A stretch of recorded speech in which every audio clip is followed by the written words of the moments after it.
দক্ষিণ কোরিয়ায় শরৎকে বলা হয় উৎসবের ঋতু। এ সময় দেশটির প্রকৃতি ধারণ করে বর্ণিল রূপ। রং বেরঙের গাছের পাতায় নতুন করে সেজে ওঠা পরিবেশের সৌন্দর্য দেখতে তাই দূর দূরান্ত থেকে ছুটে আসেন বহু পর্যটক। রাজধানী সিউল থেকে মাত্র 40 কিলোমিটার দূরে গোয়াংজুতে হোয়াদাম পার্ক 17টি থিমে বিভক্তি একটি ফরেস্ট পার্ক। এতে রয়েছে ম্যাপেল, বার্স, ওক, চেরি সহ 4000-এরও বেশি দেশি বিদেশি বিভিন্ন প্রজাতির উদ্ভিদ।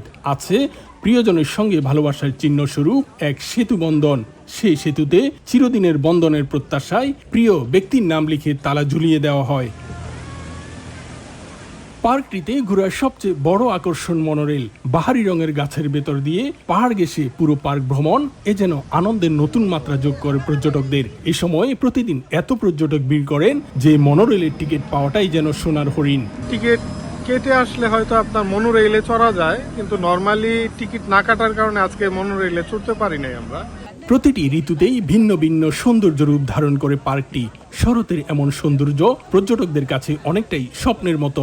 আসলে অনেক সুন্দর, এক কথায় স্বপ্নের মতো। মানে নানা রকমের পাতা গাছ, এত সুন্দর একটা জায়গা। শরৎকালে যখন হলুদ হলুদ পাতাগুলা হয় দেখলে মানে ক্যাপচার করতে মন চায়।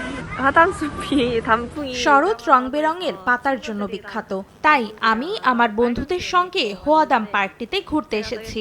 পাতার রঙের সঙ্গে মিলিয়ে জামা কাপড় পরে এসেছি। আমি মনে করি শরতের পাতার এই সৌন্দর্য সত্যি মনোমুগ্ধকর। কোরিয়ান ভাষায় হোয়াদাম মানে বন্ধুত্বপূর্ণ যোগাযোগ। থিমযুক্ত পার্কটি যেন সৌন্দর্য উজাড় করে দিয়েছে প্রকৃতিপ্রেমীদের জন্য। দক্ষিণ কোরিয়া থেকে মোহাম্মদ হানিফ, সময় সংবাদ।